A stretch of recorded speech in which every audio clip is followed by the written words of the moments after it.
Hello and welcome to the Stew with JT Brew on the Dynasty Pros Football Channel. This is episode number 2. Tonight we're going to go through a rookie mock draft and discuss which rookies we prefer at each of the positional tiers. The Stew begins now.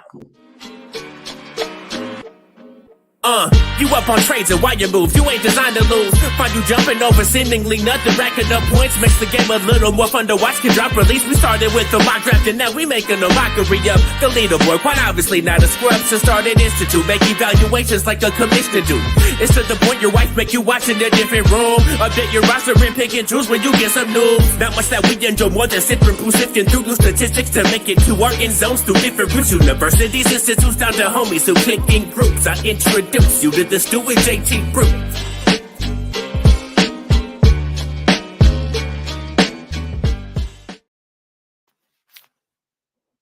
Hello and welcome to the Stew with JT Brew. I'm JT, joined by Sam Waldorf, one of our friends over at Dynasty Pros. He jumps on shows, writes some stuff, does a little bit of everything for us. Sam, thanks for joining us. Yeah, of course, man. Happy to be on my, what is this, the second episode of JT Brew. So stoked to get into the show today. Yeah, so we were discussing here just before the pod started, bunch of rookie drafts going, rookie draft fever now this last week, post NFL draft. Everybody's kind of got some going. I've got about 4 or 5 drafts I've already knocked out. I know you're in the middle of quite a few too. So what we're going to do for this show is we want to kind of break it into the tiers, those top QBs, the next, set of running backs, wide receivers, and we're going to kind of go through ADP as it's kind of as it's right now on Sleeper. After about a week of having drafts, the ADP is kind of selling out on Sleeper. So I kind of grouped all the players depending on the ADP on Sleeper. So, Sam, let's get started here. Let's just assume Bijan Robinson's off the board. We're going QBs, that early top of the draft. You got the big dogs, Panthers, Bryce Young, Colts, Anthony Richardson, and the Texans, CJ Stroud. Which of those 3 guys are you taking with your first quarterback? Gotcha. I mean, I think this is a great part of the draft to be. First off, right? If I have pick 2, I do have these guys all close enough that I do think sliding from 2 to 4 might be worth your time. With that being said, if I have my pick of the litter, I'm going to take Anthony Richardson. This is a change actually from my pre-draft rankings. I used to have Bryce Young as the one. I just think Richardson got the right landing spot. And that upside and the league winning ability of Richardson is too hard to pass up. I think if you're sitting there at 1-2 and you need a game changer on your team. Yeah, for me, same thing. I actually was CJ Stroud was my top guy pre-draft. He was the one I was taking. It was a QB. I said 1 QB. If AR goes top 5, I'm definitely taking AR as the top QB. But I was like, super flex. I still might hang on to Stroud, and I've seen it go all over the place in my draft so far. I've seen Stroud the first guy. I've seen Young the first guy. I've seen AR the first guy. I think I'm taking the upside of AR. Anthony Richardson going to the Colts. I like the situation. Obviously, I'm a Colts fan. You see the Colts shirt. But I like the situation. I think with Jonathan Taylor, I think that O-line is going to be much better than it was last year. I just think this is going to be a spot where he can shine. Does he play this year? I don't know. There's a bunch of people already saying they're going to play him no matter what. They picked him top 5. If he doesn't, and he doesn't play until the end of the season or next year, I still think he is the high upside guy that you just can't afford to pass on and look back and be like, oh, I had the next great one, and I was nervous about his potential, and you don't take him, you pass on him. So for me, I just think you got to go the high upside. I like all 3 of these guys, but high upside of AR has got to be my pick in this spot. Yeah, one last note on AR, I think for the viewers, just to put something in mind, I do truthfully think that even though they didn't necessarily have the same college production, I think pro-wise, I think Cam Newton is the guy that comes to mind when you think of Anthony Richardson. And let's not forget that Cam Newton came out of the gate and had top 10 seasons, like I want to say his first 3 years maybe. And it's not that he looked pretty as a passer. It's just if you put up enough yards on the ground and you get some through the air, like it doesn't really matter, man. You can still be productive. Yeah, and that's what I think. I think if he runs the ball the way that he's capable of running, and they set that offense up for him to do that, he's going to be a playable fantasy QB this year, even if his passing is terrible. He could put up enough rushing yards that he could be that low end QB too.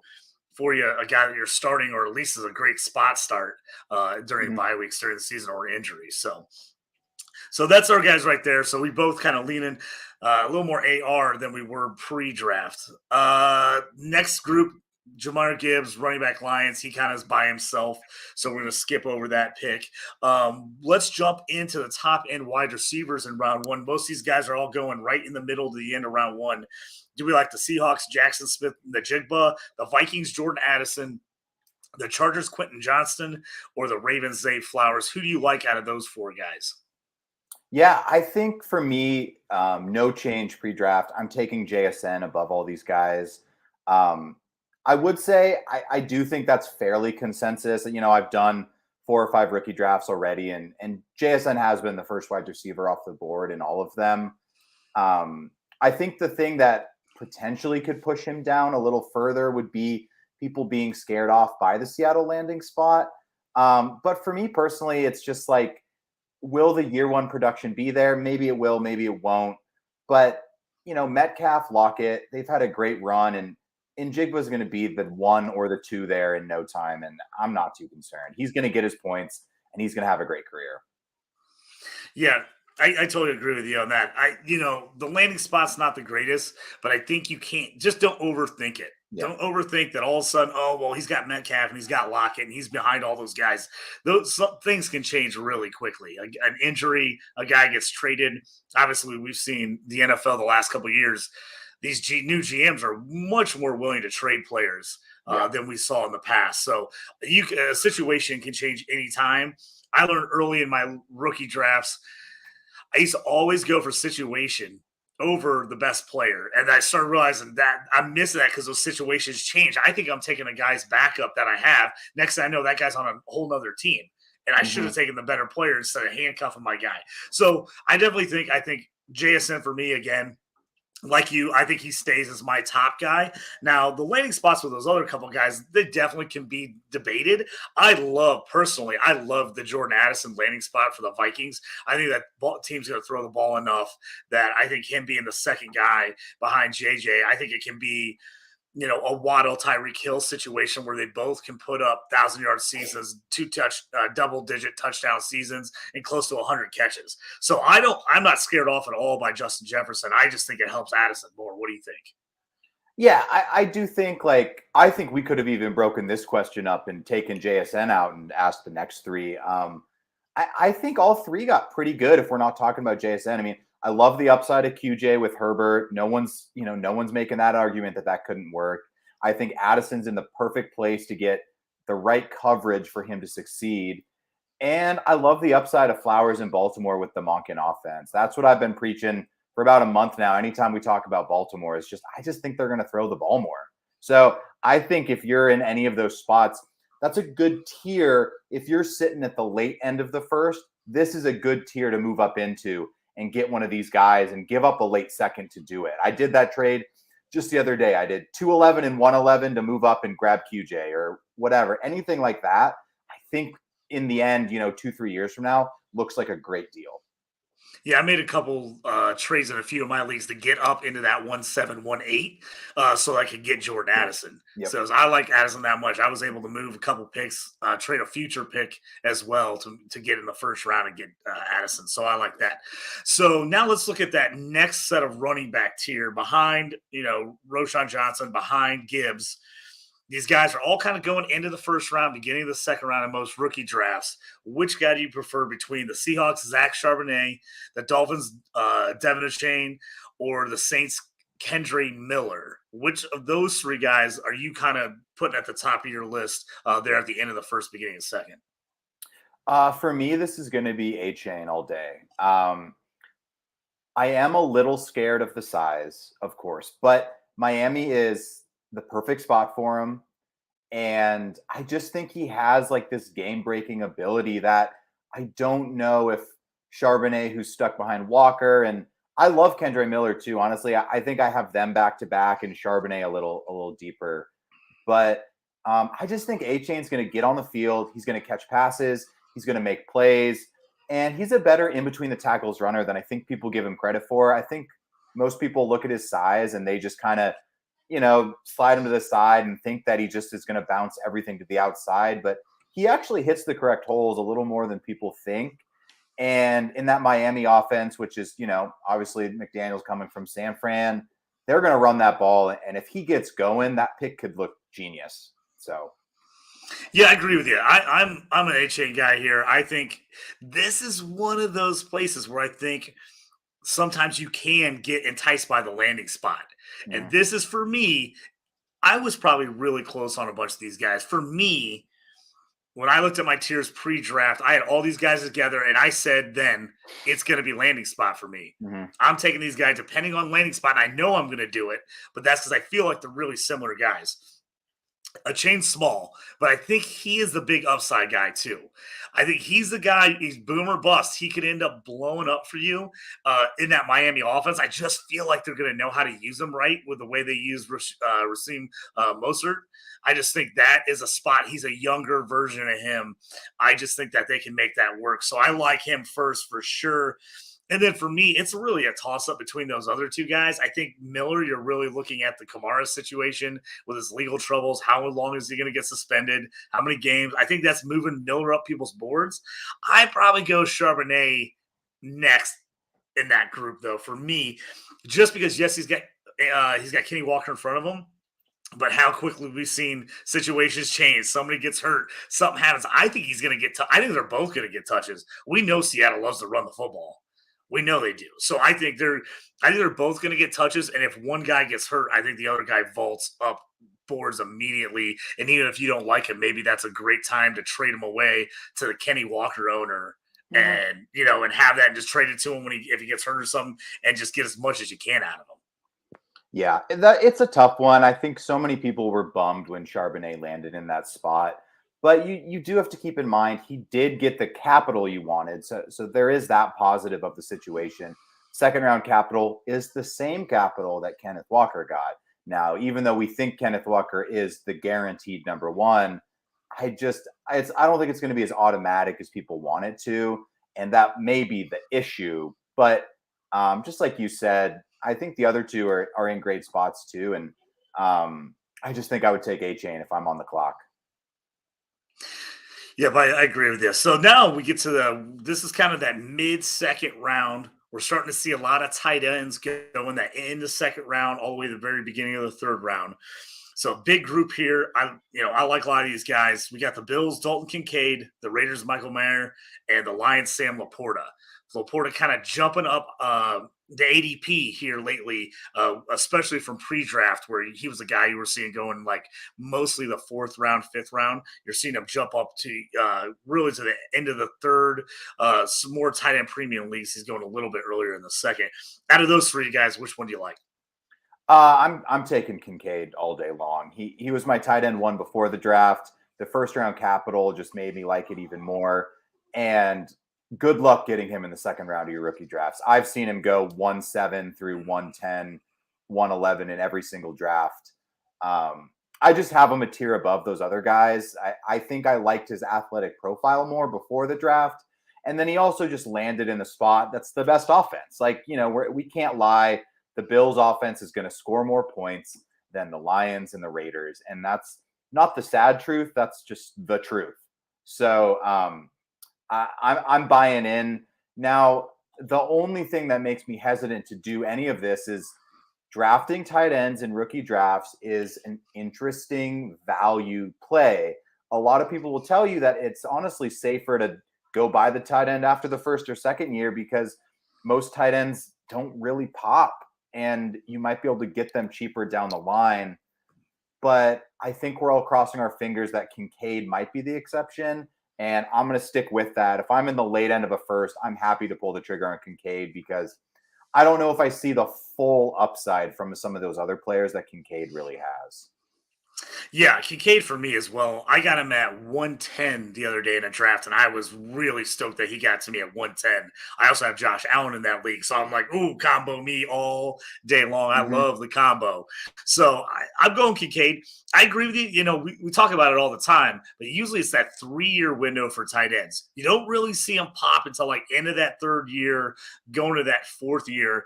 Now, everybody's really high on this group of tight ends. but also just look at the draft and the way how high so many of these guys got picked. Late first round, all the way through the mid second round. So they got great draft capital. And then you just look at it, the league has not been good for tight ends other than top 2 or 3 guys the last couple of years. So it's like, I think that's another opportunity cost that everybody's looking at. They're like, well, man, these guys are all going to get a chance. Now, do they pop year 1 or 2 in fantasy? You just never know. Now, I think Kincaid has the best shot to do that. That's why I like him. I like his situation. I think I'm going to like how they use him. I'm going to use him a lot as a big slot receiver. So I like that spot. I actually think Mayer and Laporta are the 2 guys that are a little more similar and trying to decide which one you like better there. I think the Lions have a better offense, but where does Laporta kind of fall on that rank of like, hey, is he the second option, the third option, the fourth option, the fifth option in that pass offense? So I think that's where you're really kind of making that move. I think Kincaid's kind of separated himself where this was a pretty up in the air before the draft. And I think it's pretty firmly Kincaid for most people right now. Yeah, I agree fully with that. I do like Mayer and Laporta. If you're talking early second round, I do think those are fine picks. But if Kincaid's there and you're truly deciding between these 3 players, it should be 100% Kincaid. This isn't a diversify your assets kind of pick. Kincaid's the pick.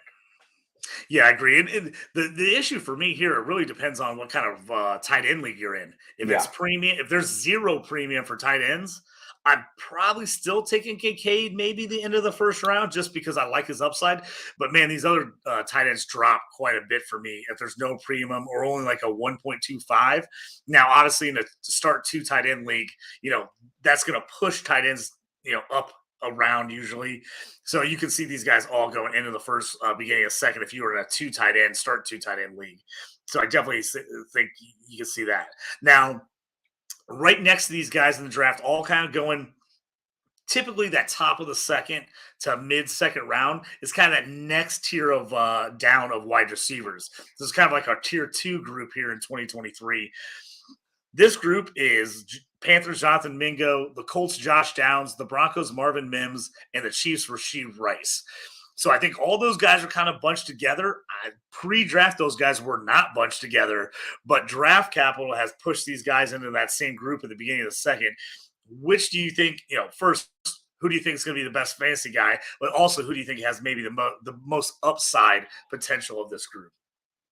Yeah, this is a hard place of the draft, and this is where it starts to get very tough and where I really recommend trading down because I think you may still be able to get your guy and pick up assets. Out of this specific group, I think I would go Mingo.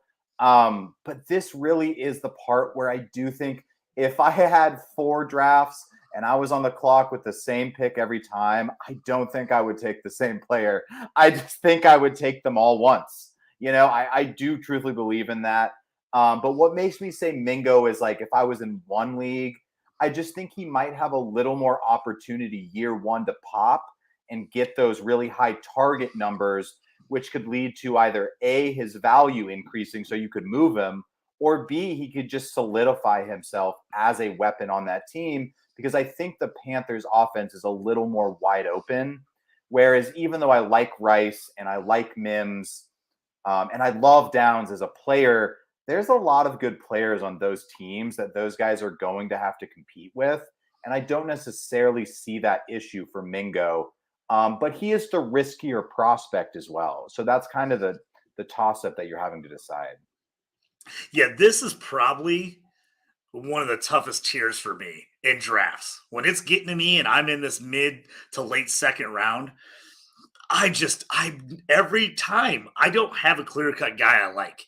Like I just look at it every time and I'm like, okay, do I have a guy on that? So I'm starting to like, do I have another guy on the Chiefs? Do I have another guy here? Who's my quarterbacks? Do I have Mahomes? Mm-hmm. Do I have Aaron? Did I get Anthony Richardson with my first pick? Those are really, for me, what's separating these guys in drafts for me. Is those secondary things because I feel like they're all right together. I'm not sure if landing spot is really better for anyone than anyone else. Mm-hmm. I mean, consensus would probably be Mingo has the best landing spot just because it's such a new team, new coaching staff.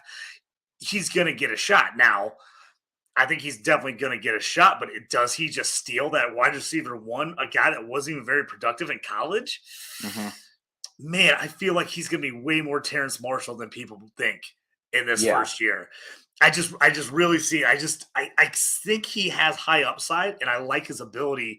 I just can't see him coming out and just burning up the NFL in year one. I just can't.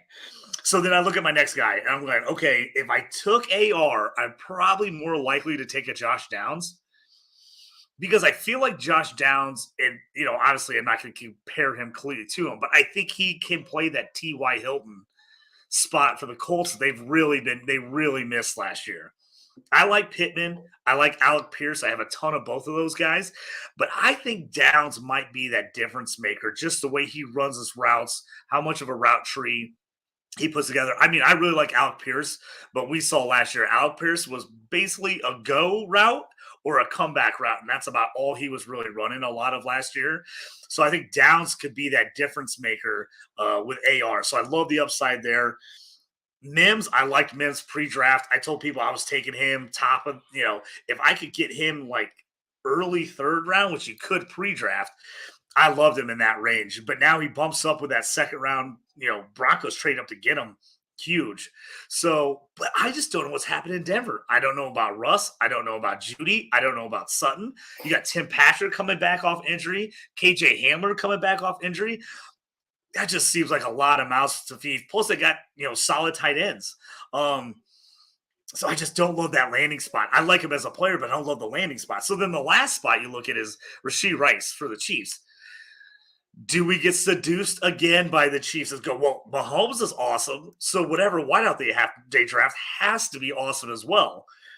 I like Rashee Rice. I think he has a great chance here because I don't really like any of the Chiefs' other wide receivers. I really don't. I know a lot of people are a Kadarius Toney guy. Some people are still hanging on to Sky Moore. I don't like either of those guys. I really don't. And I think that gives Rice a chance.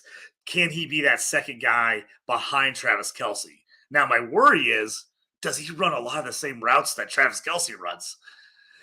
He feels like a little more of that, hey, I can run across the middle. I can do short, ins, outs. It's like he feels like he is the best watching film when he runs Travis Kelce type routes. So that's the problem. Are they going to be running into each other? Do they have the right routes for him? And then always the Mahomes problem is, after Kelce, is he just going to spread it around too much to make any of these guys super, super, valuable in fantasy? So through my long-winded statement of all those guys, I was leaning Josh Downs. My Colts fandom in me was leaning Josh Downs. For the last week or so, I'm creeping up Rashee Rice. I'm getting seduced by the Chiefs' chance of the Chiefs star wide receiver. And he is going up my boards. I was not taking him in almost any drafts pre-draft, to be honest with you. But Chiefs, and with them spending what they spent to get him, I'm probably going Rice. And Downs is probably my second guy. I'm probably taking the upside of Mingo, and then Mims is number 4 for me in that group. But like I said, I could be swayed with a quarterback, or if I already have Sky Moore on my team, maybe I go Downs instead of Rice. So already breaking the rules I just said before, take the best player available, don't look at situations, and I'm already looking at a ton of situations. I do think, that's kind of why I was saying, it's like, if you can just get someone to give you a third round pick and then make the choice for you and just let someone take the other 3 and you're like, cool, I'll take Mims at 2.7, whatever. I'll just take him. Like, that sounds good to me, man. Because like you said, there are positives for each player. You can tell yourself, Rashee Rice, I think he's going to fill the Juju role. I think that's the idea you're hoping for. I am starting to get convinced Mims might actually be a good player. Sean Payton obviously loves the guy. They drafted him. Didn't we just hear for 3 straight months that they wanted to trade every single player on the Broncos? And this is someone they went out and get. But, I'm with you. It's a fun part of the draft. It's a fun part to be in. Yeah, and Cody jumps in here and says sensual seduction, Snoop Dogg. Yeah, exactly. Getting seduced by some of these players. Now we're going to get into kind of what we're talking about with that late second round, very beginning of the third round. We're running into that next tier of running backs where everybody's kind of starting to grab them. Where do they grab them? Are they grab them early, mid, late second round? But that's where most of these guys are going. You got the Titans, Tajay Spears. You got the Jaguars, and then the Bears, Roschon Johnson. So out of those three guys, that next little group in the second round, who are you what's your first choice? Who are you snagging up? I would be Spears, man. I would be Spears all day. I've been really bummed that I haven't been in the position to get Tajay Spears on any of my teams, if I'm being honest.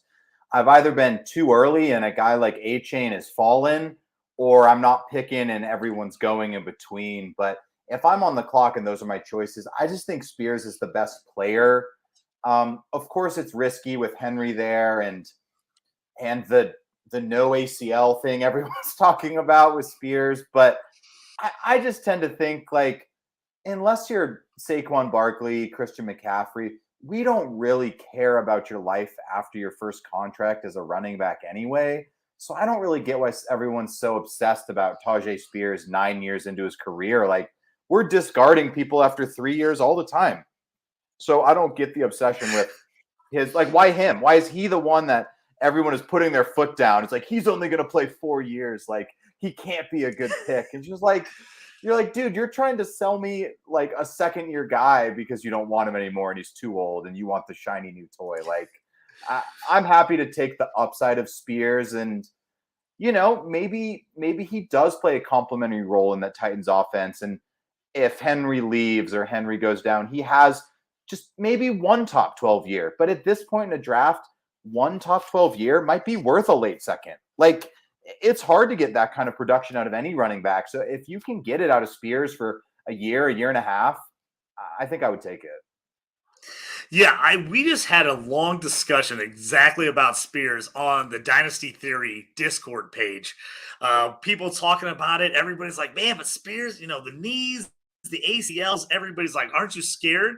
And that's John Bauer from the Bauer Club on Twitter, one of the Dynasty Theories hosts. He got in there and was like, okay, so he's going to only last 3 or 4 years? I'm good with that. He's like, I'm taking him for 4 years. I mean, he's like, if his career is over in 4 years, I got my 4 years worth of a running back in the mid to late second round, early third. He's like, I'll take that all day. And I think exactly what you're saying. I'm like, because I was one of those people like, ooh, I don't know about Spears, man. He makes me nervous, the injuries, the knees. And then I'm like, oh, man, half these guys we are cutting anyway 3 or 4 years down the road or selling them off for minuscule fifth round picks. I'm like, yeah, he might be worth it. He might be worth it. I'm Spears. People are talking me into Spears. I have none of them so far, but they're talking me into him. The guy I like in this group personally is Roschon Johnson. I just feel like that Bears backfield is definitely not set. I definitely don't think they think that they know who the number 1, number 2, and number 3 is. And they only signed Foreman to a 1-year deal. You tell me they can't just trade him or cut him if he ends up losing out on the backup job or the starting job? I just think Roschon Johnson, I think it's a great landing spot. He feels like a Bears running back. He feels more like that Monty. Herbert's going to get touches. I like Herbert. I'm a little worried about whether he's the 1A running back there, like whether he's the guy or whether Roschon kind of grounds and pounds and is just real good at pass blocking, the pass pro, catches the ball in the backfield. I just can see him winning that job by mid-year and kind of having a Pacheco finish where everybody's like, ooh, now you're really on him next year. Now he's going way higher in draft. So I think I'm a Roschon guy for the Bears. I just feel like that was a great landing spot for him. I already like the talent. And I just think it's a good spot. The other two guys, like you said, Spears, man, we're an injury away from Spears being the number 1 in a team that wants to run the ball all the time. You're an injury away from Travis Etienne, from Tate Bigsby being the one. Mm-hmm. So, I mean, these guys, I think they're worth taking a stab at. It just kind of if I had one of these guys starter in front of me or on my bench already, I'm probably taking that handcuff depending on the league size. Because Yeah. then I'm saying, hey, if I got an injury, I know I'm going to get somebody that starts. And just I'm in some leagues where it's just so hard to find a starting running back, 2 starting running backs to put in your lineup. So I'm handcuffing myself in those types of leagues. Now we get to the next set of wide receivers. All these guys are kind of really finding their way that late second round, beginning of the third round. The Packers, Jaden Reed, the Giants, Jalen Hyatt, and the Browns, Cedric Tillman. These guys, we saw these guys draft all over the place pre-draft. I mean, we saw some of these guys first rounders, some of these guys not going until the 5th or 6th. Crazy in draft. So these guys kind of bundled all together after draft. What do you think about these landing spots and who you like? Yeah. For me, this one is super easy. And to sum it up, I have a guy in this tier that I have a tier higher than this group, and that's Jaden Reed. I have him up above with the previous wide receiver tier that we talked about with Mingo and Rice and Mims. And to be honest, I might even have him at the top of that tier. I just really like Jaden Reed. I think if he came out last year, people would be obsessed with him, but because he stayed till his senior year in college football, like, oh my God, like such a big deal that someone wanted to play like their senior season as a college athlete. Like all of a sudden he's not as good of a player, but I mean, the dude broke out at 18. He dominated at Michigan State. It's just, he was hidden in that conference behind the Ohio State guys. Michigan State had literally no one to throw him the ball, like absolutely no one. I'm not saying he's going to, because I do still think Christian Watson is the better athlete, but there's a not even tiny, there's a chance Reed becomes the best player in that wide receiver core. I still think I would put my money on Watson, but they could be a really good duo if Love can show that he can have a couple solid wide receivers. That offense could be a little better than I think people are giving it credit for. I really do think the Packers might look a lot more like the Niners once Rodgers is gone now than people think, because I just think LaFleur's he's just gonna lean on his play calling more. And what does Shanahan do? Like, he gets the ball to Debo, he gets the ball to Ayuk, he gets the ball to his backs. That's kind of the team the Packers have. And if Reed could slide into that Ayuk role, he's going to be a monster. Yeah, see, this is a guy, Reed was really a 4th, 5th round pick, pre-draft. You had people that were on his side, really liked him. They didn't know how high he'd go in the draft. Again, stats-wise, Michigan State's offense was terrible last year. Wasn't much he could do about it, but really opened some eyes at the Senior Bowl where people are like, whoa, this guy's moving up draft boards. He looks really good. I like Jaden Reed. I like that landing spot. I like Cedric Tillman a lot. I don't know if I love him on the Browns. That's my biggest issue with him. I feel like the highest boom bust guy is Jalen Hyatt. You just don't know what's going on in that wide receiver room. They added some guys, injuries in the offseason. Is Jalen Hyatt, is he going to be more of like a Deshaun Jackson type where he just blows the doors off and gets, 3 catches a game, but goes for 115 and a touch? Like, is he going to be more that guy, or is he going to be like, some of these other, super fast, speedy, small wideouts that got drafted the last couple of years and then just faded away? We never saw them. They never got any kind of playing time. The Andy Isabellas, the Mims, all those guys that we saw over the years that just, man, you came in, thought they were going to do something, and then they just disappeared and never even had a remotely usable fantasy season. Oh, so again, this one's a tough one for me. If I'm going boom or bust, I'm going Hyatt. I think he has the highest upside, but I also think he has the absolute bottom out floor. I just think he could bottom out and literally never start an NFL game, and I would be shocked. But I can also, like I said, I can see him being that guy, just a home run hitter, and you just need to get him 2 balls or 3 balls a game is all you need. If I'm going safety here, depending on my league scoring, big play, league scoring bonuses, I'm going Hyatt. I'm probably going Reed if I'm like, hey, not a lot of bonus points for big plays, more PPR, higher PPR league. I'm going Reed because I think he's going to catch a lot more balls than Hyatt will. I don't know about Jordan Love. I don't know if he's going to be good or not. I really don't. So if he's good, I think Reed has every shot to be the number one or number two wide receiver there. I think he has every shot. Home run hitter, I'm going Hyatt. If I'm just looking for the most solid player, I'm taking Reed. I do think Tillman is a good value too, just for those people listening. Like I've got him at the back end of the third twice already in multiple drafts. So if you're sitting there 3.5, 3.6, 3.7, start looking Tillman's way. And I think that's a good place to take him.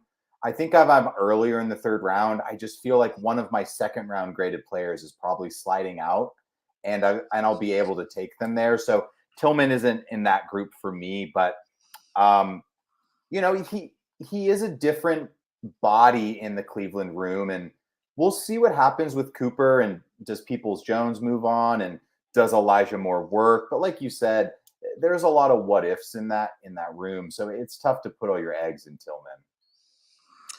Now let's talk. Like I said, I like the Tillman. Like you said, if you could get him later, if he falls, I like the pick. I'm probably just taking those other guys over him. Guys going here, these guys are going. I'm seeing these guys go anywhere from early third all the way to the end of the third, beginning of the fourth round. So these running backs, this next tier running backs, kind of all over the place here. The Bengals, Chase Brown, the Jets, Israel Abanikanda, and the Rams, Zach Evans. I'm going to let you start and tell us who you like. I've had a bunch of debates about these guys and a few of my other leagues. Who do you like out of this group if you're going to take a chance on the third? This is a tough one, to be honest. I wasn't the huge, giant mega fan of this player before the NFL draft, but I'm going to take Chase Brown. And I think a lot of it is just the path to playing time seems easier for me. I don't love his pass blocking, and that was something that just made me really not fall in love with the dude as a player. I think he has a lot of positives, and his pass blocking isn't one of them. But with that being said, that could totally be coached into him this summer in the NFL. And so I don't want to say that players can't get better. And I just, there's Mixon. There's a lot surrounding Mixon. I feel like we're almost to the point where we think he's probably just going to be the guy again. But there's just so many question marks that if Chase Brown can find the field, or he could find himself as the only guy, he's one injury away, where I think, Israel and Zach Evans, I just think there's a lot more cluster. And I think I'm a little more worried of the path to them playing. I like Israel Abanikanda. I do. I think he's a great team name guy if you're going for a Nicki Minaj reference. But I just if Breece Hall isn't ready, Michael Carter's going to play, and Zonovan Knight's an okay guy. And, the same thing in LA.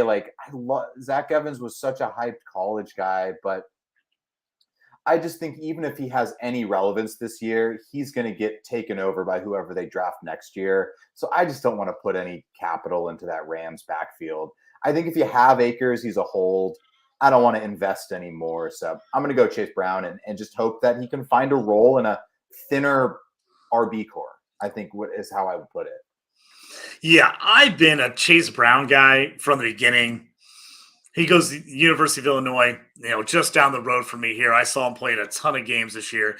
I just think the guy's a workhorse. I think he's way underrated. I just think, once I saw his combine numbers, that sealed it for me. I was already high on him. I had him in my top, where a lot of people didn't. I had him in my top 5 running backs, and I was like, it's all about landing spot. If he gets a spot where he can get in there and get some PT, and I just think the Bengals are perfect for him. I think he's going to get a shot. Whether it happens with Mixon, I think he's going to get carries without Perine there. I think he's on a good offense. He's a guy who's not going to need a million touches to actually be fantasy relevant with that good of an offense. And I just think people are sleeping on him, man. I really think people are sleeping on him. People that are Big Ten people saw him this year were like, wow. This guy, he did it the year before. He came back and was even a bigger beast on an Illinois team that, frankly, people thought was going to be awful. And they came out and played great, made a bowl, almost beat Michigan, almost upset Michigan to knock them out of the tournament. I mean, I just think I think the pass pro is going to improve. I've heard people talk about that a lot. I think it's going to improve, and I just think he needs more reps. Illinois did not throw the ball very much. They just did not. And so he didn't have a lot of pass pro reps just because they didn't throw a lot. I think he's a guy that he's enough of a dog. He's going to get there and learn how to pass pro. For him, I don't think it's a want. It's, some guys go up there and you can tell they don't want any part of blocking somebody. They just barely put their hands out. I think he'll get into guys. I just think it's a matter of learning the reps, the style, doing what he's supposed to do. So I'm not scared of him. I'm Chase Brown all day on this. And I actually had this discussion. I'm almost Chase Brown over Rashawn Johnson, Tank Bigsby, and Tyjae Spears. I know people are like, whoa. How did you jump him up that whole tier? I like him more than all those guys. And I've got stuck in a draft where I don't pick till, like if I'm like 3-2 or 3-3, I mean, Chase Brown's going more like that 3-6 range, 3-5, 3-6. But man, if I got 3-1, I don't think he's getting to me at 4-1. So I'm probably taking him. I'm taking him at 3-1. I mean, I might even take him at 2-12 right at the end of the second round if I had to, because I'm like, hey, he's not going to get back to me at 3-12. There's no way. And I like him enough that I'm overdrafting him. I'm drafting higher than he probably should because I don't want to miss out on him. So that's where I'm on that. Yeah. One last note before we move on to the next group.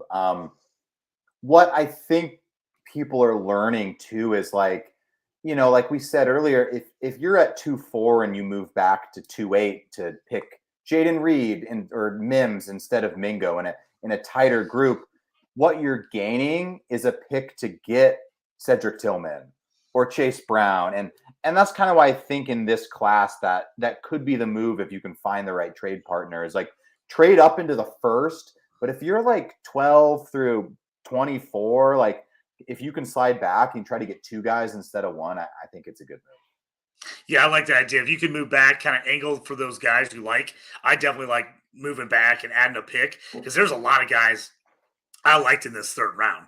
There's a lot of guys that I wouldn't mind, moving, trading back in the second and adding a third and getting a couple guys. I like that a lot.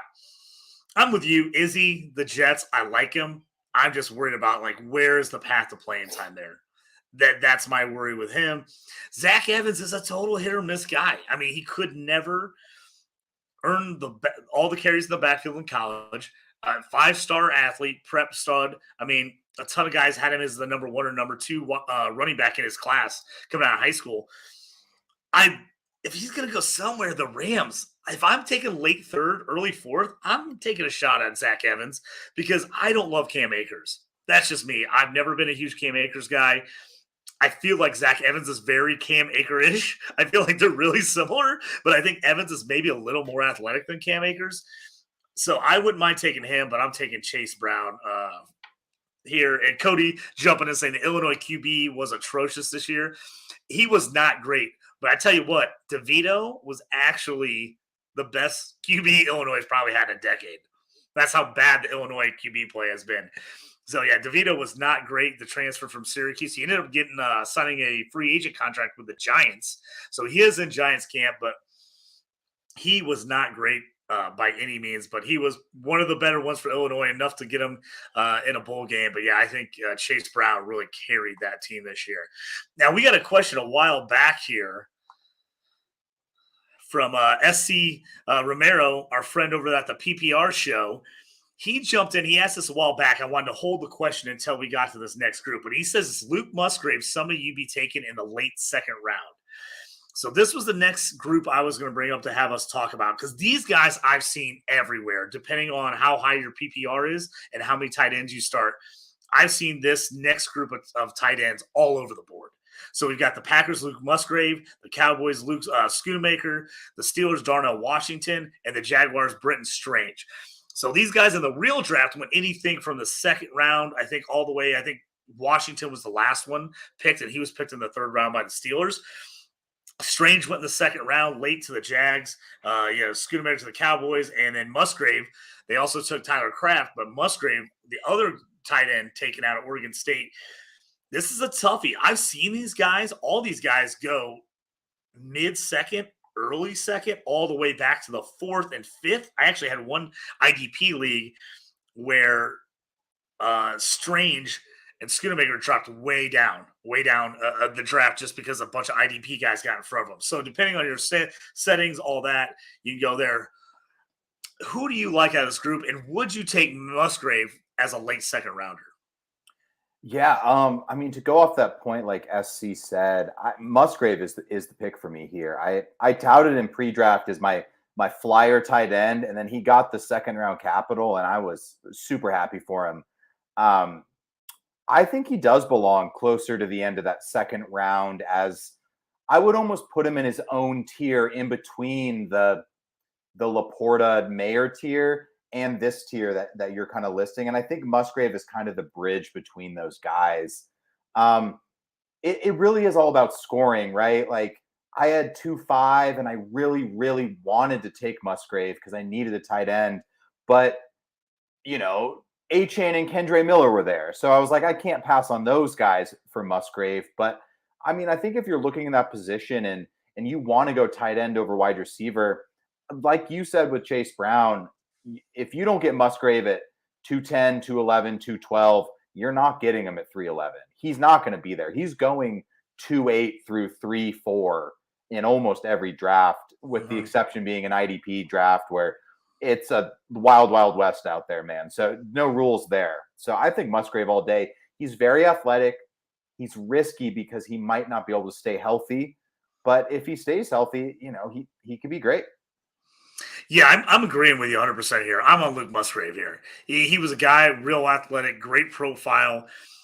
I think even goes higher if he doesn't get hurt at Oregon State this last year. So he only played like 2 games at Oregon State.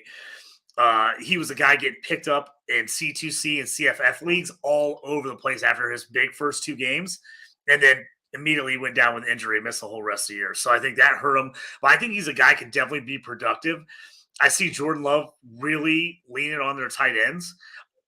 They had nobody on the roster, basically. Tanyan left, went to the Bears. They had nobody on the roster. They drafted him and Kraft. I think they go in. I think Musgrave starts from the beginning. Now, whether they use him in line to try to block it all or whether he plays more slot, I'm interested to see what they'll do with him and Kraft there. I think Kraft is in this group too, but as far as the ADP for sleeper, Kraft is quite a bit lower than this group.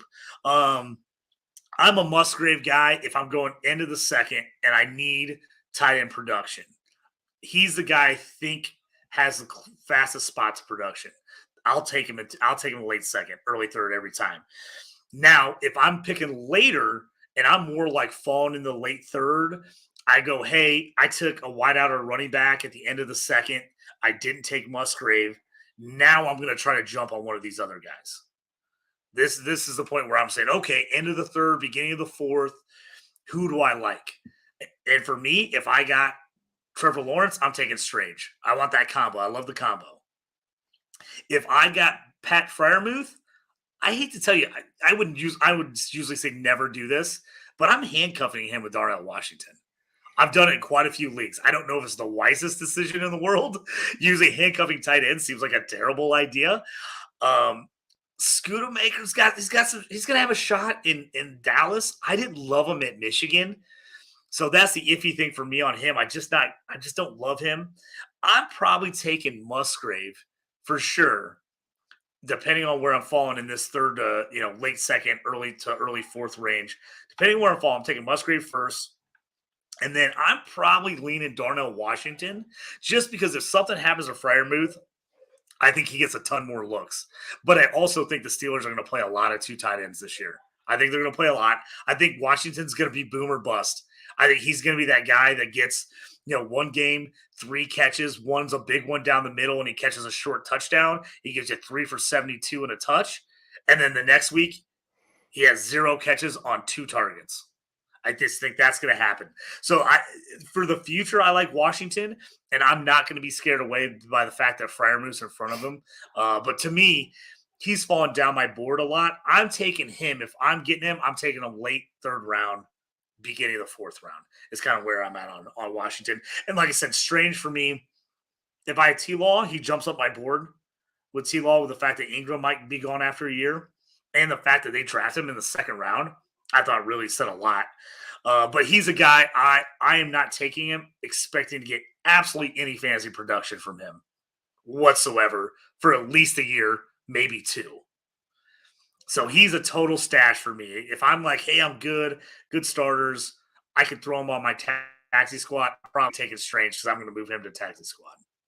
Yeah, just one last note is my hesitance with the other three guys here is that I feel like they are just a little more blocker than receiver. And so I don't know what the upside is. Like you said, I think the Michigan tight end, I think he's super hyped now, but I don't think it's a guarantee that Ferguson doesn't win that job. Like, I don't know. I just don't think I care to take the pick to make my choice. I think I'm just going another position. Unless Musgrave is there, I think I'm just going another position for these guys. I think is kind of what I would say. Yeah, I agree with you. So now let's look at kind of that fourth round. Guys falling in that fourth to fifth round at RB. So these guys are kind of getting mixed in with this tight end group, depending on what people need. If you took, running back early and you kind of waited on tight end, this is where people are jumping on those tight ends. If you took tight end early, now you're kind of like, okay, what running backs are there? What wideouts are in that range where I can get them? So for this one, the guys kind of falling in this group in this fourth round midsection here is the Cowboys' Deuce Vaughn, the Giants' Eric Gray, and the Colts' Evan Hull. So these are kind of the next three guys that now you're looking at like, okay, come to the end of the draft. Have I taken running back yet? If I haven't, do I want to take a flyer on one of these guys? Which guy do you like out of that group? Yeah, I got to say 4 or 5 drafts in, I don't have a single guy in this tier. Like I said, I think I'm targeting different positions around here. But of the 3, Evan Hull is the guy I would take the chance on. I just think he profiles as a little more athletic. It's just he's a handcuff, and it's the same thing with the Giants guy. And I love the Deuce Vaughn story. I just don't know if I see what's the best case scenario? He's Tariq Cohen, and I don't even want him. He had the shortest career. He had the career everyone thought Tajay Spears is going to have, right? Like that's. And I love Tariq Cohen as a guy, and watching him, he was fun. But besides, he flashed very briefly. I think Vaughn could make a couple plays for the Cowboys. I just don't know if he's the fantasy asset. So I'm going to take the Indy guy. I just think he's a better player. He's just behind JT, so don't get your hopes up. Yeah, this one for me is a little bit of a toughie. I like the Evan Hull pick for the Colts.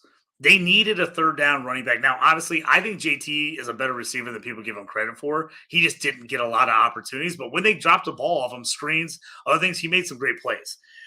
I think they're going to use Evan Hull, who was much more of a pass catcher in college because Northwestern just wasn't very good. Yeah. So they just couldn't run the ball very often. So I think he was somewhere around 900 rushing yards, 900 receiving yards his senior year, I'm pretty sure. Somewhere in that range. He had a lot of receiving yards, though. So I think this is a great pick here. I think he's a smart player. I don't think he's some super athletic beast, but I think he's a guy who catches the ball well, and he's going to get you yards. He's not going to do something stupid. He's not going to try to break some huge play where he catches the ball and runs backwards 3 times. He's just not that type of player. So I think he fits in well the Colts. If I have JT, I'm taking him as a JT handcuff for sure. But even if I don't, I like him if I'm in a league, especially if the PPR for running backs is higher. He's a guy I'm taking because I can maybe throw him in a flex play. I can maybe throw him as an RB2 1 week when we got all the bye weeks. He's a guy that could get enough catches that he could still score you 10 points maybe, and maybe he cracks a TD. So I like his upside there. If I'm going pure, don't look at situation, look at the player. Which guy are you taking? I'm taking Eric Gray. I actually think Eric Gray is highly underrated. He was really good at Oklahoma last year, and Oklahoma had one of their worst years in a long time with Lincoln Riley and Caleb Williams moving on. But he was like one of the bright spots for that Oklahoma team. And he's actually a guy where if I have Barkley, I'm absolutely handcuffing him with Gray. Absolutely. But if I'm a guy who doesn't, I'm taking a shot at Eric Gray because I think, hey, man, Barkley gets hurt. If Barkley's gone after this season, they try to franchise tag him again or they don't give him signed to a deal, they move him. Man, Eric Gray all of a sudden is looking like he's in a prime position. They don't have anybody else on the roster who's not pretty old. Like, they got no game breakers. So, I mean, he immediately is going to get the shot to be the number 2. Yeah. I like Gray. I just think he's got the most talent. Deuce Vaughn, I think, is a super exciting guy. If they can let him play special teams, I think that helps him more in a league that lets you do kick return, punt return yards. But, man, I just can't see him getting enough touches to be fantasy relevant. I'm going Gray in this group. If Gray's gone and I need RB help and just depth, I'm jumping Hall. Yeah, I think to sum up what you say, I really like the way you put it. I think Gray is the better player. And if you're hoping for something a couple years down the line, he should be your target. If you're looking for the occasional flex guy, then I think you should look towards the Colts player. And that's kind of just you knowing your team and what you want at this spot in an upside dart. These are dart throws. These aren't – Absolutely. You're not guaranteeing anything. So I like the way you put that. Yeah. I mean, 4th, 5th round in a 4. I mean, you really aren't taking dart throws. You're expecting to put these guys for the most part on your taxi squad, and then hoping they get a better situation or they pop somewhere, an injury or something helps you move them up. So, all right. So past those guys, now we're looking at like the wide receivers that are kind of getting sprinkled in here in the 4th round and 5th round. There's kind of 2 sections here in the 4th and 5th round. These is the higher section. These guys are kind of going into the 3rd, into the 4th. The Bears, Tyler Scott. The Cardinals, Michael Wilson. The Jaguars, Parker Washington. And the Texans, Tank Dell. Out of those 4 guys, if you're taking, like I said, dart throw here in the 4th round, which guy are you taking first? So I actually really like 2 guys in this tier that you listed. But I do have one of them ranked higher than the other, and that's Tank Dell. I just think he has the opportunity, to be honest. I really like Michael Wilson, and I do think he's slipping in drafts. And he's another one of those guys. I want to say I took in 4 4th rounds in the last couple of days because he's just my target. He got 3rd round capital. He's slipping to the 4th. And if Hopkins leaves, he could see the field quickly. He's big. He's not Hollywood. He's not Dortch. He's not Rondell Moore. He's a guy who doesn't look like any of those players. But I do think Tank Dell has the best upside. He's a great route runner. And there's no one in Houston, man. We don't know who's going to emerge as the weapon there. And so I just think he has the best shot to become something. I wish I could give this person credit. I don't remember who said it, but I did read on Twitter the other day that someone was like, if he was listed as Tank Dell instead of Nathaniel Dell, he'd be going around earlier. And I just thought that summed it up perfectly. I was like, if his name said Tank on the draft boards, people would be taking him at like 3-1, but it says Nathaniel. And people are like, dude, I don't want a guy named Nathaniel on my team. And I think they're just skipping over him. So I totally agree with you. I don't know how Tank Dell, and again, I took these where guys are falling in drafts on ADP on Sleeper. I think Tank Dell is way above this group. Yeah. I'm taking Tank Dell way above this group. He fell 4th. He's right now 4th among those guys in ADP. I don't know how. How is he not higher? He's a guy that CJ Stroud specifically asked the Texans to take Tank Dell. I want him. And they did it. And they did it pretty high. I mean, would he end up going 2nd round or 3rd round? I can't remember. I'm trying to remember exact capital. But usually I remember. I can't believe I'm forgetting this, but I think he went late 2nd round or beginning of 3rd round. Sorry for everybody that I can't remember off the top of my head, but I just think he's the guy. I mean, wide open wide receiver room. Brandon Cooks is gone. I mean, they coming in with Nico Collins as their number 1. Nico Collins hasn't shown anything. I mean, I think that room is wide open. So I'm a Tank Dell guy all the way. If he gets to me in the 4th round, I'm jumping all over that, especially if I took like CJ Stroud at like 1-3, 1-2. I'm jumping all over Tank Dell at 4-1, 4-2, 4-3, right in there. I just, that's too good of a combo to pass up. I know Tank Dell's small. I know that's why he's fallen this far. He could end up being Tutu Atwell, absolutely, and just absolutely nothing for you. But I think the upside's there. He's got the chance. It seems like a team and a quarterback that like him a lot. So I'm Tank Dell all the way on this. I'm probably with you next. Michael Wilson, I think his name is just so vanilla. It's so, Michael Wilson? He don't sound like a great NFL football player. I think he's dropping because people just are forgetting him. But man, he went in the third round. The Cardinals took him in the third round. You take Whitehouse in the third round, you really like. I think he's got great upside. You don't know what's going to happen with Nuke there. Are they going to move Hopkins? Hollywood's had injury problems. Rondell Moore, is it Rondell Moore's season? Or is he officially going to die this year when he does nothing and everybody's going to give up? I like that upside of Wilson in this group. I'm going him. Tyler Scott's my next guy, probably. I don't think he does anything for you this year on the Bears. Absolutely anything. But if you have room to stash him on the taxi squad, I think that wide receiver room could look very different next year. So he's worth a stash in my mind. I'm not a big Parker Washington guy. I have to be honest. There's another tier down from this, a wide receiver that's going kind of in the fifth round, and I actually like these guys more than him. I like a bunch of these guys more than him. Parker Washington is down the list for me, but as far as sleeper ADP, he's still up there. He's probably the guy I've seen the biggest, variance on. I've seen him go as high as the end of the third, and I've seen him go undrafted. I've had a couple drafts where he just didn't even get picked in a 4-round draft or a 5-round draft. Some of them the fifth round he got picked right at the end.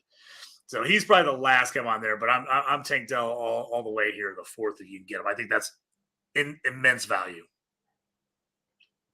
Let's jump to the fifth round here. This is where a lot of these running backs go. A man after my own heart. You know who I love in this group, but the Vikings, DeWayne McBride. The Commanders, Chris Rodriguez, or the Buccaneers, Sean Tucker. Go Syracuse. I'll just start off here. I'm a Sean Tucker guy. I've said it from the beginning. If he didn't have the heart issues, could have done the combine, could have done his pro day, he's RB3 for me. I still think he goes in the second or third round, probably the third. And I think he's RB3 for me in this draft. At this point, I am trading up in every league I'm in right now. Every league. I don't care what I'm giving up. I'm trading up to get Sean Tucker in the fourth round. I absolutely am. He's going fifth round. I've seen him force. I've seen him as early as late third, which is kind of a press. I've done it. I've actually done it where I've taken him late third because I knew he wasn't going to get back to me at 4:11 or whatever it was, 4:10. So I took him around early because I just thought to myself, if I miss out on him, and for value for one of these other guys, am I going to be real mad? Am I going to be real mad I took Evan Hull at the end of that round and I didn't take the upside of Sean Tucker? For me, it's Sean Tucker. I actually, and I'm not even kidding you, I have him over Deuce, over Eric Gray, over Evan Hull. I'm absolutely jumping into that fourth round anywhere I can make. One league, I went down the list. First 6 guys in the fourth round, offered him a trade. I'll give you a third rounder next year and my fifth rounder this year to move up to get Sean Tucker. That's how much I like Sean Tucker. I just think the upside, yes, they have Rachaad White. I like Rachaad White. He's decent. I don't think he's a bell cow. And I just think Sean Tucker, if he can get in the right situation, I think he's going to get touches there. And I personally think he has more ability than Rachaad White if he's healthy. If he's fully healthy, the heart's no problem. I think he is a better, more accomplished running back than Rachaad White. So that's why I'm moving up to get Sean Tucker here, because I think the situation's great, and I think the talent rings out above everything else. I love the conviction on the 4th, 5th round running back. So hats off to you, JT. I think go get your guy, but I think you said it well. At the place he's going, if you want him on your team, you have no excuse not to go draft him or trade next year's 4th and your 5th, or like you said, if you want him, go get him. I think I would tend to lean McBride here, just with the Dalvin Cook news. I just feel like he might have the easiest shot at some playing time. And I liked it. I liked him as a prospect. I think he got a lot of touches, and I think he knows what he's doing. I think he's going to be a good pro. I don't think he's ever going to be a freak athlete. but I think he's just a good player. I think he's going to walk in and he's going to know what to do, right? He's going to hit the right hole. He's going to make the right read. You know, think of him not as a younger player, but like a 29-year-old Latavius Murray, not a 25-year-old Latavius Murray. He actually had some speed. People forget, you know, Murray like had some burners when he was younger, but he just that's kind of just what I think, funnily. But I like you with Tucker, man. If you want him, go get him. I really liked him as a player in college, and like you, if he'd tested, who knows where he could have gone. Yep, like I said, I'm Sean Tucker all the way here. I mean, like I said, I'm moving up to get him because I just feel like at this point in the draft, he's got home run potential. Is there a chance at medicals he never sees the field? Absolutely. There's a chance he maybe never plays a down in the NFL. But for me in this draft, this is clear cut by far the best athlete, best player at this point. So I'm taking a shot on him. I'm with you, McBride. If I'm in this area and I haven't gone RB yet, and I want to throw a dart throw at an RB, I'm taking McBride. I just think with the Dalvin Cook thing, with Madison, I could see him being that guy actually gets carries, touches, and is reasonable. You know, somehow for a couple games you can play him as a flex play. So I like that. I'm not a big Chris Rodriguez guy. I feel like he's a worse Brian Robinson. So I don't even like Brian Robinson. That's my point. I don't like Brian Robinson either. I don't have any Brian Robinson. So I'm like, I don't like Brian Robinson. Why would I get a worse version of Brian Robinson? I don't. Chris Rodriguez, I don't have him on any team, and I'm absolutely not taking him anywhere. That's just me personally. I don't see it. Even if he got in, he would just need a million touches and have to score touchdowns to get you any points, I feel like. I'm not on that one. All right, let's jump to here. We're getting the last kind of positions here in the 5th round. This is a wide receiver group. I have to be honest with you. I've never been more upset. I've been a couple of drafts where I'm getting sniped in the 5th round, and I'm actually legit mad about it. And people are like, dude, it's the 5th round. Like, calm down. I'm like, I got sniped. I love that guy. They're like, you love a 5th round? I'm like, I love this guy in the 5th round. I want him bad.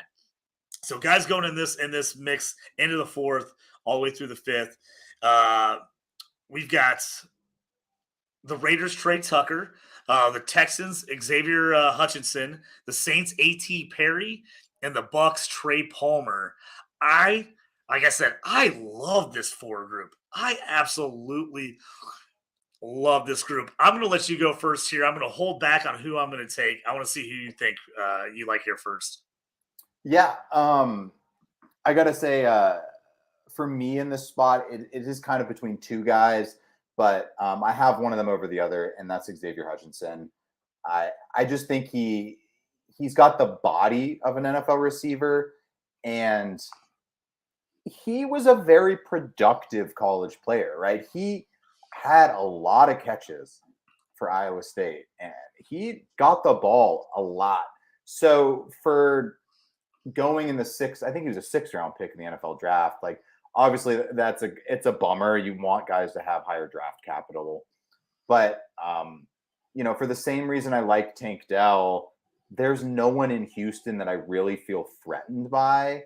So if I could get Dell and Hutchinson, why not? Like, that's all I'm trying to do is get the guy that emerges. I'm not a Nico Collins guy. I like Dalton Schultz as an emergency guy for, you know, Stroud, but I'm not really threatened for him to lead the team and be the alpha on that squad. So why not take your shot on a couple Houston Texan guys and see if it works out?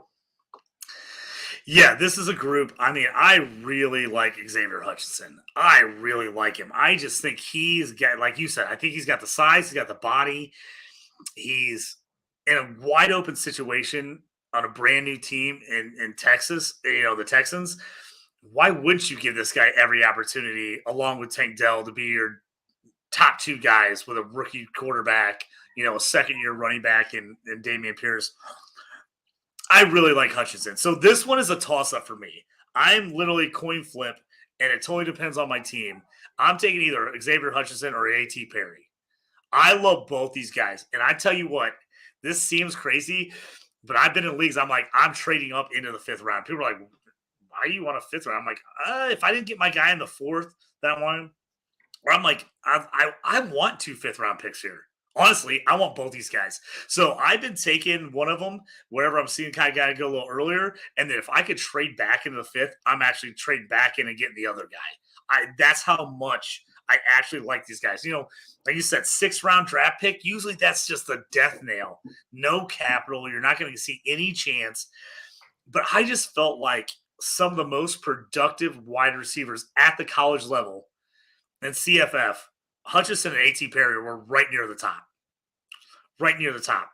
They're older prospects, but they're two guys with actual size in a draft that's real small at wide receiver. They're two of the rare guys that are 6'2", 200 plus pounds. Very few 6'2", 6'3" guys that are 200 plus in this draft at wide receiver. That to me gives them a shot to play. That to me says all these guys, and Tank Dell's going to be a slot guy. Hey, can Xavier Hutchinson be your X? A.T. Perry, 91% of his routes run in college were out of the X position. There's very few guys that got drafted in this draft that were pure X receivers. He's one of them, and he's bigger. I think A.T. Perry gets a shot, especially on the Saints. I'm not a believer that Michael Thomas can come back. The guy hasn't played in 3 years. What makes us think that he not only can he play a whole season, that's first, but then secondly, actually be good for a season and be relevant for maybe a game or two. I like that situation. Chris Olave leading the way.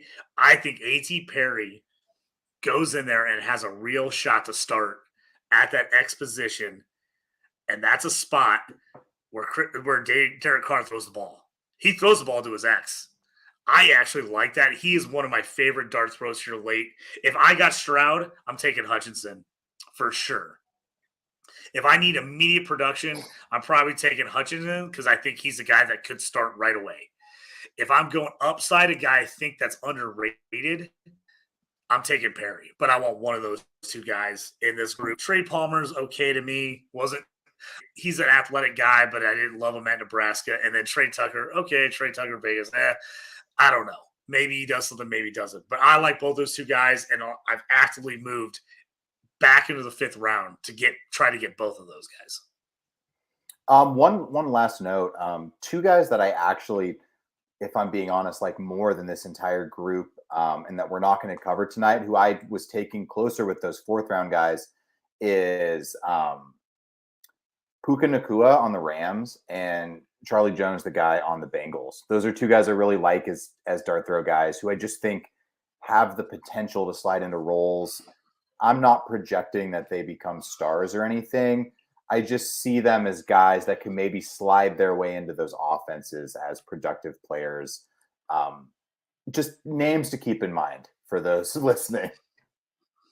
Yeah, I agree 100% with you. Those are guys that I'm kind of looking at the end of drafts. If Xavier Hutchinson and A.T. Perry are gone, those are guys I'm looking at for sure. I think Charlie Jones is a good one. I've been grabbing him at the end of drafts for sure. Whenever I haven't had anybody, all those other guys are gone. I've liked that. Excuse me. So now let's talk about these very end dart throws tight ends. Like we talked about, there's a really deep tight end class. Some of these guys I like. Some of these guys, I'm going to stash them on my taxi, give them 2 years, 3 years, and see if they ever become something. If they don't, boom, you cut them off the roster, draft a new tight end, and it all starts over another 3-year process. So the guys kind of go in the end of drafts. We talked about him a little bit earlier, was the Packers' Tucker Kraft. He kind of really was in a tier by himself. If you looked at ADP, he was kind of really floating past those other guys, but way ahead the rest of this group. So he's kind of that guy that's kind of floating in that 4th round more. But I've seen him go as late as the 5th round in some drafts. So he's probably at the top of that group. Then you got the Colts, Will Mallory, the 49ers, Cameron Latu, the Bucks, Payne Durham, and the Jets, Zach Kuntz. So kind of a big group, but this has kind of been that 5th round group that you see in most drafts. And if you're an IDP league that goes like 6 or 7 rounds, this is where you're kind of seeing those guys go in that last round, is maybe somebody hasn't taken a tight end yet. And they're like, hey, look, I'll take a shot on a guy. Who do you like kind of out of this last group? I think you're going to say Tucker Kraft because I feel like he's a step above these guys.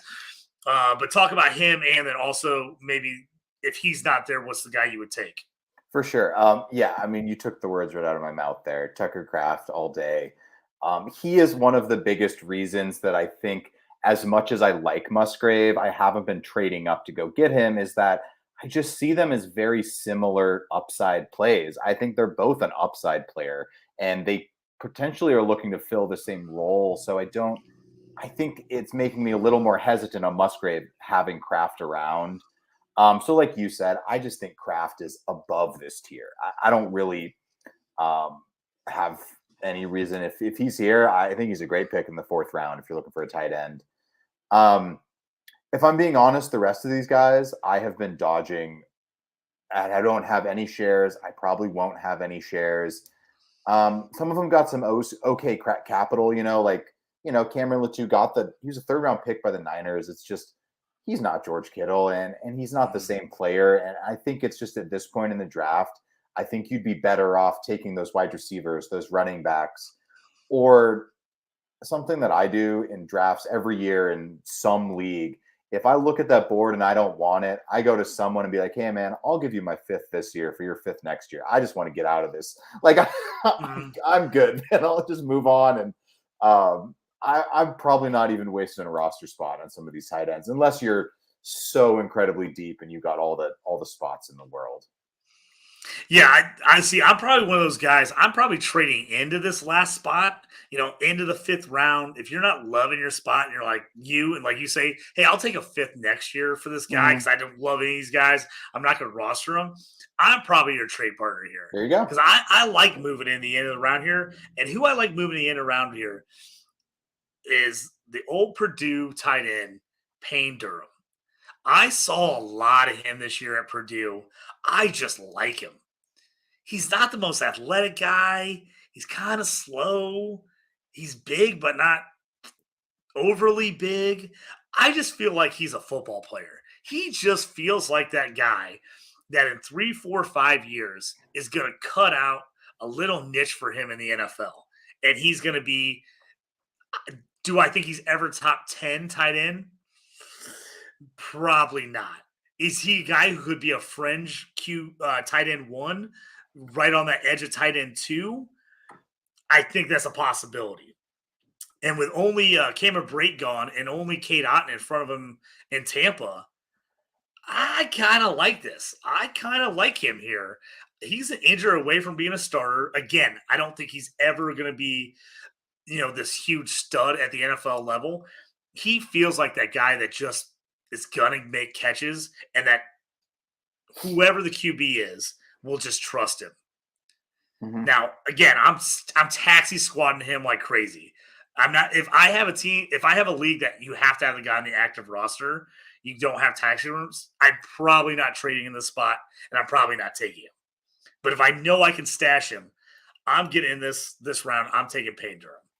I gotta say, you won me over. You won me over, JT. If I'm at this spot and I want a tight end, I'm taking Payne Durham. But I'm going to give you a comp because I do know what you're saying. I did watch him play a couple of college football games, and with the stats and how you talked about him, I'm going to throw something out, and I think it lines up perfectly. Will Dissly. That's who I think he is. Will Dissly.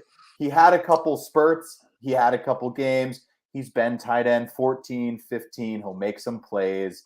He's never going to be a tight end 5, like you said. That's not his role. But at this point in the draft, if you can get anyone that even just maybe you could play, that kind of is the goal. So yeah, I like it. Yeah, I think Will Dissly is a good comp. I just think he's a guy that's going to I think he has a shot to make it in the league. I just don't ever think he's going to be huge, but I think he's a guy you get in these deeper 14-team, 16-team leagues. You're looking for just somebody to play at tight end.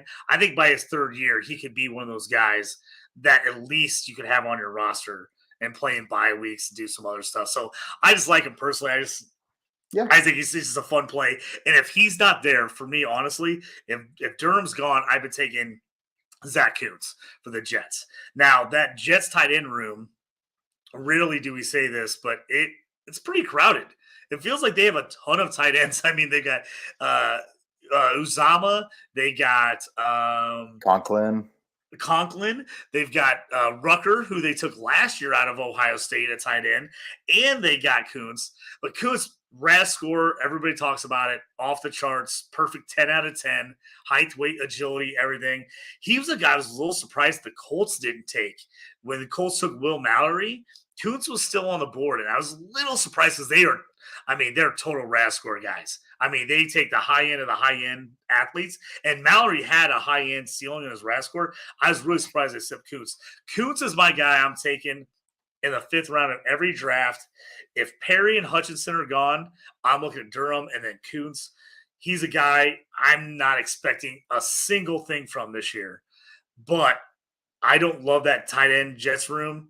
I just think those guys are, Conklin's right at the end, Azuma's right at the end. Who knows about Rucker? I mean, really good profile. Guy didn't catch hardly any passes at Ohio State. He has athletic. He's a good blocker. Can he ever be a fantasy relevant tight end? I don't think so. I'm taking the upside of just the athletic ability of Kuntz as a guy that maybe hits in 3 years. Yeah, I got nothing against that. Like you said, sometimes crowded backfields, crowded tight end rooms can be good if you're taking the guy who's the least expensive. You take the guy who's just the least expensive, but you get a shot that he might be the one to hit. And if he can be the starter there, Conklin was sneaky good last year in a very bad offense. So if that offense improves with Rodgers, which we all think it's going to, it's, take a shot. In the last group we're going to talk about, this group's kind of all over the board, so I just kind of threw them at the end here. It's that next group of quarterbacks. You're outside these guys you're taking the first round. Will Levis is whatever type of league you're in. He's somewhere in the mix between the first round and the third round. So we didn't even talk about him because he's kind of in his own little tier by itself. So if you're taking a late round flyer on a QB, say you're in a 2 QB league, super flex league, real deep 14, 16 team league, what QB are you taking out of this group as a straight flyer? Taxi squad, hold on. Maybe he wins the backup job and eventually could start someday. The Rams, Stetson Bennett, the Browns, Dorian Thompson-Robinson, the Vikings, Jaron Hall, or the Cardinals, Clayton Tune? Yeah, for sure. I think for me, it's between two players, and not to be too simple about it, but it's a coin flip. I think I would take one in one league, one in the other. And that's Stetson Bennett and Dorian Thompson-Robinson. I think the comps that I would think now, this is a best case scenario. I don't want this to be someone's listening to this and guaranteeing this is what's going to happen. I think Heineke for Bennett, and I think Tyler Huntley for Thompson. And I think those are kind of what you're hoping is maybe these guys can find themselves as a backup. They can have a great end of the season run. They can find themselves then to be a QB2 fighting for the one with a rookie. And that's the hope. I mean, I don't have a lot of hope, but, Bennett did look very good in college. He's super cocky. The Rams is a great spot for him. If you're going to learn how to do anything offensive, McVay is a great guy to do it under. He just doesn't have the NFL tools per se. And, Stafford's the starter there. But look what happened with Baker. In those couple games with McVay, who's to say if Bennett gets in there that he couldn't look good enough to win a shot somewhere? Yeah, so for me, I'm a handcuff guy, especially when it comes to QBs. So if I've got Matt Stafford, I'm taking Stetson Bennett. That's for sure. If I've got Deshaun Watson, I'm taking Dorian Thompson-Robinson.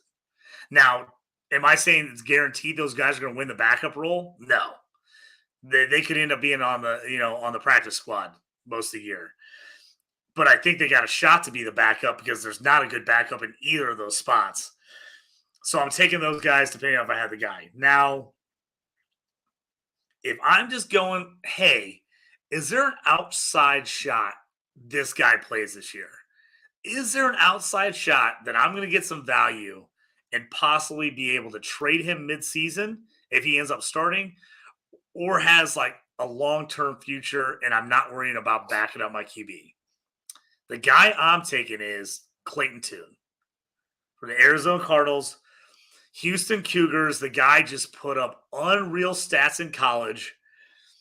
I just super impressed by him. Ton of big scoring games, ton of close games. Now he played at Houston, so not the best competition ever. I really liked him. And I have to be honest with you, I had him above Levis in my rankings. I know people said I was crazy. I just don't like Will Levis at all. And if I'm going to take a QB that has a big arm and I'm taking him on potential, I'm going to take the guy that was actually good in college. I'll take Clayton Tune. Clayton Tune was good in college. Guys, stats were unreal. I don't see Will Levis at all. I'm taking a value pick, and I'm taking Tune in the 5th round, late 4th, over a late 1st, early 2nd Levis. Now, I'm going to be honest with you. Is Levis, because of draft capital, have a better shot at starting, especially with, Tannehill possibly being gone soon? Yes. If I'm just going straight value, I don't have to get a guy to me my quarterback. I like Tune. I just think the Kyler Murray situation is iffy. Is he going to come back? When is he going to come back? Is he going to be good when he comes back? Are they so terrible they sit him? He comes back and he's healthy, and they say, "Oh well, maybe we just give him a couple more weeks."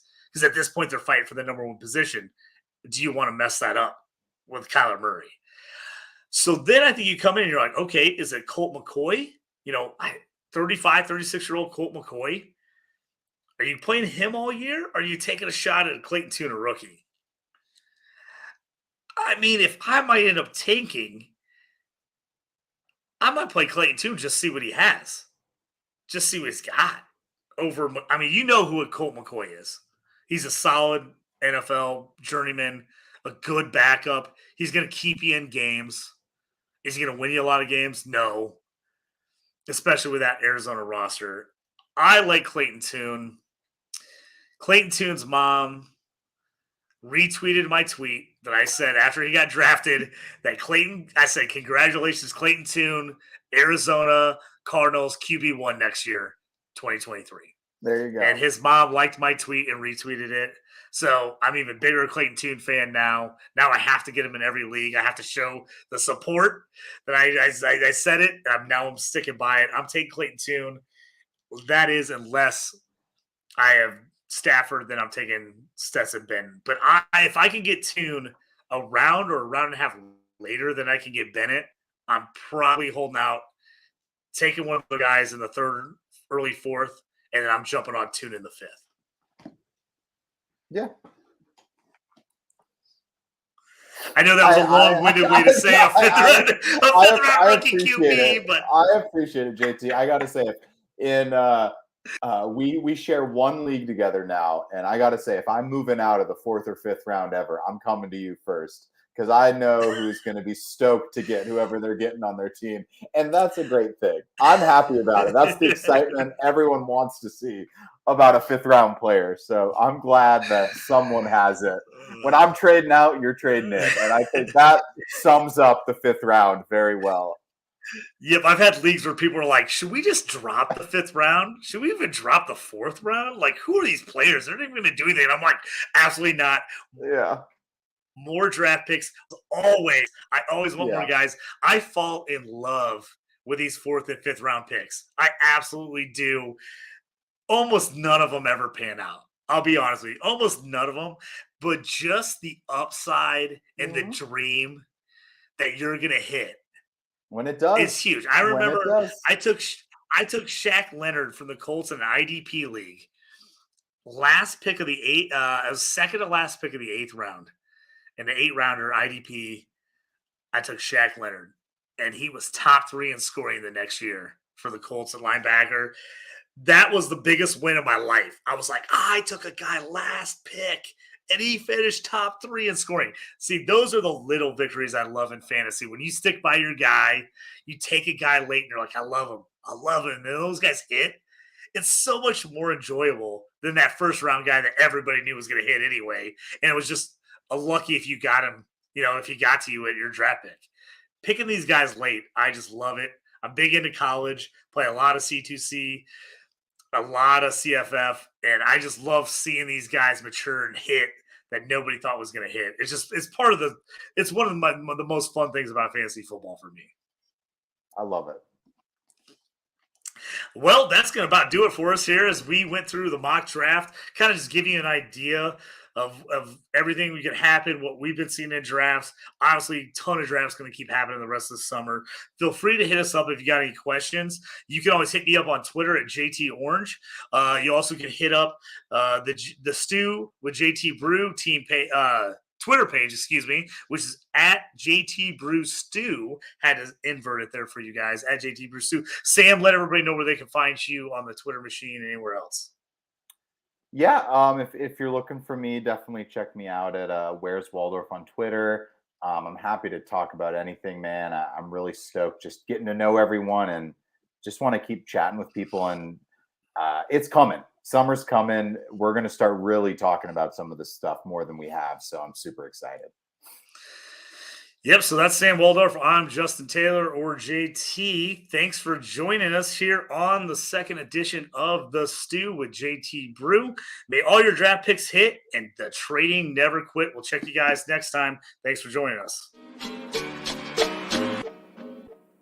You up on trades and why you move? You ain't designed to lose. Find you jumping over seemingly nothing, racking up points, makes the game a little more fun to watch. Can drop release. We started with the mock draft and now we making a mockery up.